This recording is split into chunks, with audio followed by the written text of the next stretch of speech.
Are we set? Yeah, yes, sir. Very good. A very good morning. Wonderful weather in Kisi. Uh, and we are very happy to have woken up in these very beautiful surroundings as well. The great hospitality of the Abagusi, that you can hear juxtaposed by the wonderful noises of our children playing in the background. So as we wind up our 2-day visit to Namira and Kisi, we just want to say asante kwa watu wetu wa Kisii. Tuliwaona jana Nyamira town, Kibirigo, tukaingia hata daraja mbili jana, Kisii roundabout, very historical. Tukafungua maofisi ya Wiper kama mwanachama wa Azimio. We accompanied the leader of National Democratic Action Party, Eugene. I think the team we've been seeing, the ones that were there, I want to thank the members of parliament, the senators who have found the time, and more importantly, our hosts, Governor Simbarati and his team, and of course the worker team led by Mayor Samuel Mando and team, Engineer Robert Mwemba.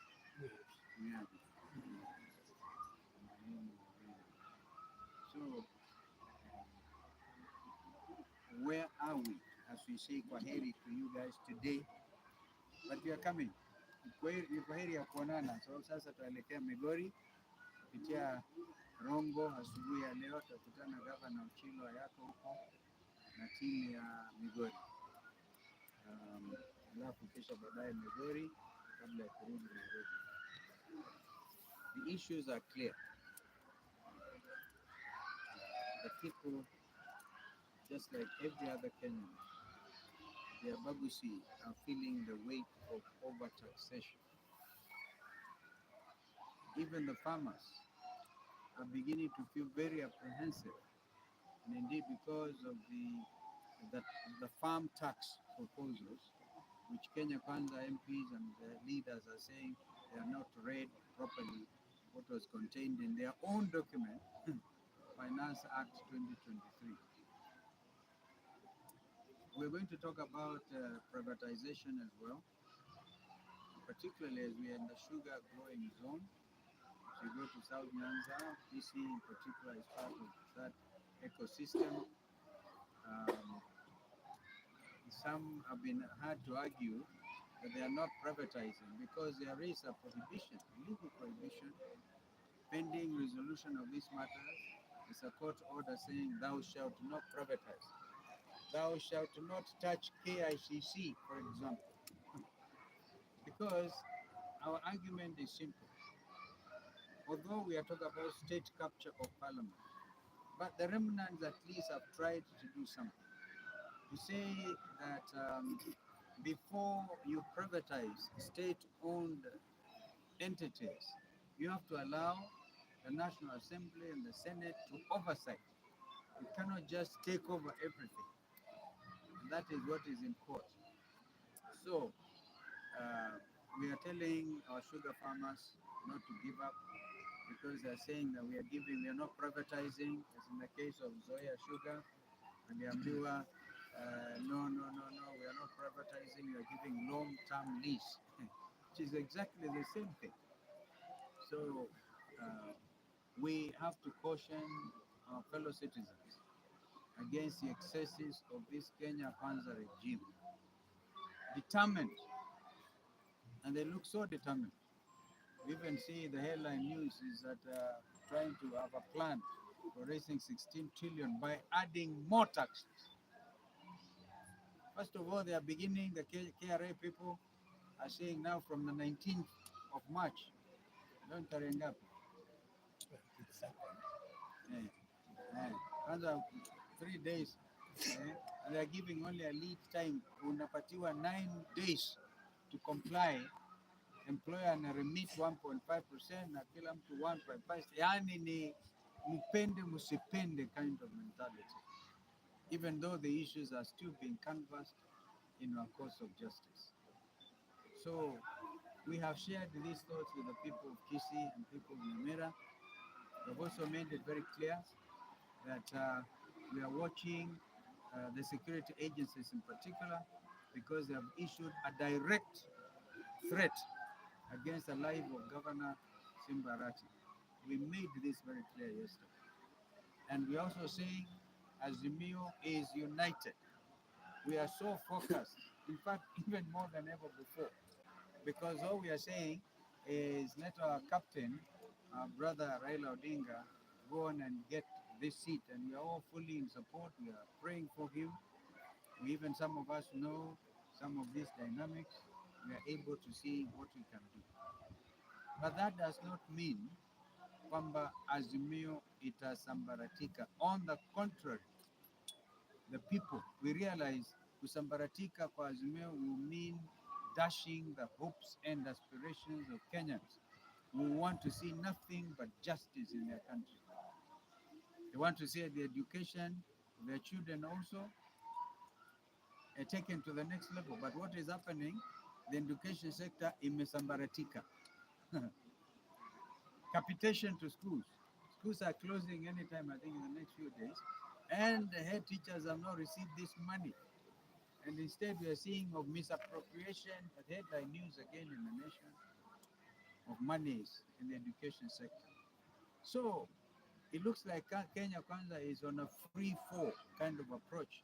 And they don't seem to listen to anybody other than themselves. The admission by William Ruto himself that he knows there are cartels interfering at every level. And I said yesterday, if the president himself accepts there are cartels on the loose, and that he promises to read by detail, line by line, the budget proposals, what does that tell you? The architects of all these are his own ministers. So his admission that corruption is rampant. Kwa hivyo tunawahimiza tu wakiwepo nyinyi washikadau wa maana sana wana media, on your part, we also want to speak this morning from Kisii.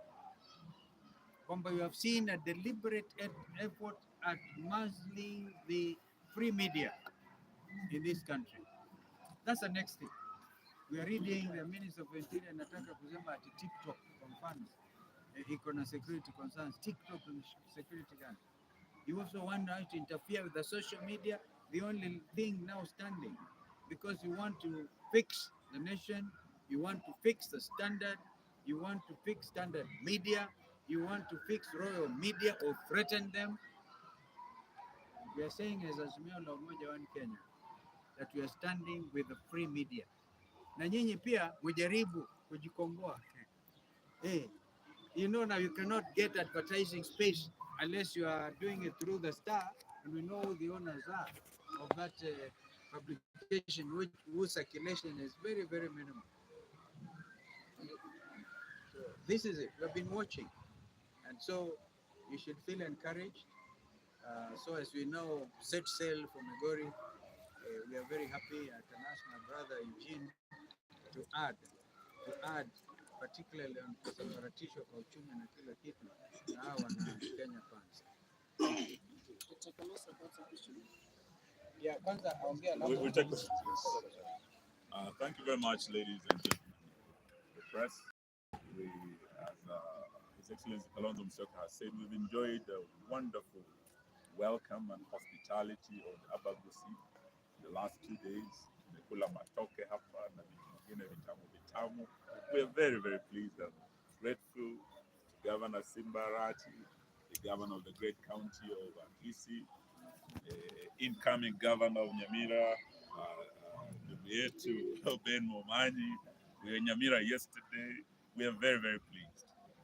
But equally, we are very concerned about what our fellow Kenyans have shared with us. And my brother Kalonzo Musyoka and I have been traversing this country. We were in Kajiado. We went to Meru. We went to Embu, Tharaka Nithi. We've been to Mount Kenya. we come down to the lake. But right from Isinya in Kajiado to Isibania in Kuria, where we go, the cry is the same: taxation, over taxation. And people are talking about one name and one name only, Zakai, and his punitive taxes. That is a common cry across this country. And this is something that we must ask ourselves: where did the rain start beating us? And it started with the apparent capture of parliament. When as Azimio we won the majority of the region, 6 out of 8, we won the majority of the counties and constituencies. Kenya Kwanza embarked on a very nefarious mission of buying members of parliament to cross over to create an artificial majority. It's this majority that Kenya Kwanza is using to pass anything and everything in parliament, from their policies that are hurting Kenyans through the overtaxation to decisions that are outrightly unlawful, including that of the Privatization Act, where the oversight role of parliament, donated by the people of Kenya, was being donated now to the executive to privatize it. In this region, right from Soni to Mohoroni to Chemele to Nzoia, the other side, all sugar factories were closed for 6 months, and now they're in the process of privatizing. But already, as Azimio, we want to thank our brothers in ODM, we had already obtained orders stopping the privatization because of the bad law passed by this parliament. And it's not the only law. The other bad law is the Finance Act. How can members of parliament, particularly from Mount Kenya, start saying they did not know what they passed in parliament? That they did not know about avocado and how Zakayo wants 5 shillings for every 100 shillings a Kenyan farmer is making. Then are Kenyans really represented? If Kenyans are not represented, it happened in the Boston Tea Party, that there will be no taxation without representation. So we are saying, if our members of parliament have been captured and Kenyans are not represented, then we reject these taxes that are punitive, that were passed without proper representation of the people of Kenya. From the land of Abagus, this is the land of the brave. Yeah. We want to say that as Mio, we'll continue fighting for Kenyans against the oppressive housing levy. Ile ushuru ya lazima, upende usipende, uwe na nyumba, usiwe nayo, unalazimishwa kulipa juu ya nyumba. So we want to assure you that through the courts, we'll continue in solidarity with those who are in court. We'll continue fighting this until the people of Kenya get it. So I don't want to say much, but just to assure the people of Azimio, because we're in the stronghold of Azimio, right here from Kisii to Kisumu to Kakamega to Kitale, the blue wave swept here. It's an Azimio region. Many of them are concerned, even as we go to Migori. What is going to happen when Baba moves to AU? Today, we want to thank you for the support you gave Azimio in this region. But we also want to ask you to remain united. And Governor Simbarati said yesterday, kutoka Kisii hadi Kitale, the western region will remain united in Azimio. As Baba goes to AU, he's our captain. But when the captain leaves the pitch, he just hands over the captain's band to another, so that the match goes on. Today, we want to assure you, the people of this region, that Baba will be going to Addis, but he's leaving a very strong team. He's leaving as Kalonzo Musyoka, he's leaving as Wamalwa and others in Azimio who are able to lead Azimio to continue fighting for Kenyans, and we will never relent. Asanteni sana. Niongeza tu kwamba hata sasa hivi tukizungumza, bado madaktari wetu wana mgomo, na ni kama ile story ya Bumkenge. Nasema hakuna pesa, na hali wako na pesa za kuimarisha mabudget yao, kuinua hata zaidi, pump money where it's not even necessary. And as I said yesterday, to educate one Kenyan to become a qualified medical doctor takes a lot of investment, and we can't afford to waste that resource. the ratio of a doctor to the number of Kenyans is too far below the World Health Organization benchmark. So we want to say we are in solidarity with our doctors, complete solidarity. And the worst that I saw was them, the police tear gassing, in fact, with the canister hitting on the head because I went to call on the Secretary General of the Doctors Union. So mambo haya waelegeshe, kama wasiporegesha hiyo kamba, wananchi bado wanaona matibabu ni so basic, it's a basic human right, and we don't want our Kenyan patients wherever. We know the mess there is, by the way, in the health sector, real mess. They are now transitioning from NHIF to what they're calling shift. And even as we speak, under NHIF, monies have been collected, and those monies have not been given over to the service providers. So there are hospitals, including mission hospitals, which are owing so much by way of monies that NHIF should pay. And they're saying, wait until June when you transition from NHIF to shift. Now, the question is, who is handling that? What are they doing with that money? Mambo hayo ni maswala mengi sana ya kiajabu ajabu. Now we can take your questions. The question here. Alitoroka. Alienda. Kama hakuna maswali tutashukuru sana. Yes. Excellency, I have one question. What is the current state of the new leader I think he's doing very well. The East African region is completely in support of his candidature. The East African community members, as you know, are Kenya, Uganda, Tanzania, Rwanda, Burundi, South Sudan, na Somalia ikaongezeka na pia DRC. So all of the 8 countries are in complete solidarity with the candidature of our brother Raila among Eugene. We also know that when I was foreign minister, I was one time chairman of the candidatures committee of the foreign ministers. What has happened is a ministers meeting and Addis Ababa also agreed that it is the turn for the East African region. They tried some people to think in terms of gender and a few other hurdles are necessary. The ministers were able to agree. So our brother has a clean slate. So we think he's clearly headed for victory. And as he himself, as you know, is never afraid of any challenge. So kama kuna mtu anataka pia, ako na haki yake. How does Kalonzo respond to this? They are supportive.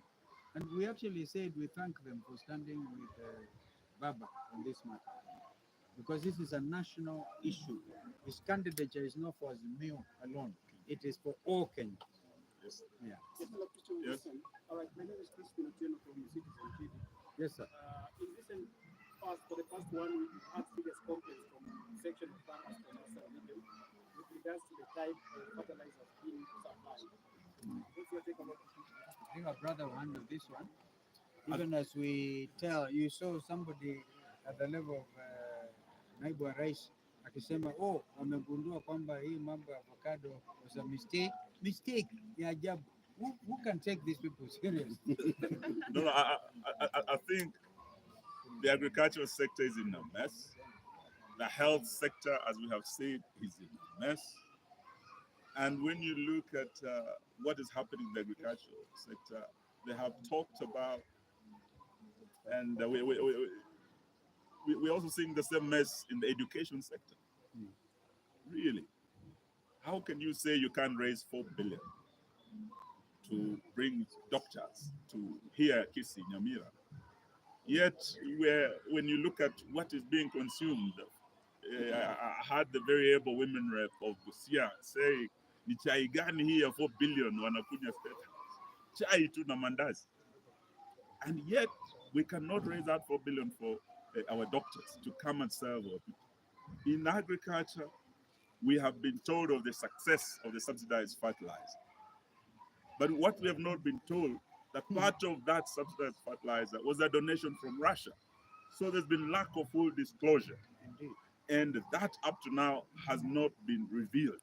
How much received from Russia, who are the beneficiaries. And now we're hearing of fertilizer that is substandard. This is not a rumor. KEBS, the MD has confirmed that some of the fertilizer that is being distributed does not meet their standards. We are being told of some bags being packed with sand, mchanga, and being called fertilizer. No, this Kenya Kwanza mess is real, and that is why we are saying as Azimio, we are going to fight to clean Kenya of this Kenya Kwanza mess, to rid Kenya of Zakayo and his harsh taxes, and bring back order, restore integrity in the leadership of this country, because corruption has hit an all-time high. For the first time, Kenya has been put on the shameful list of the grey listed nations of the earth. What does this mean? It means this is a heaven of money laundering. This is the wash nation. No serious investor would want to come to a nation that is on the grey list, that has been grey listed. We are not being told about any specific measures being put in place to fight corruption.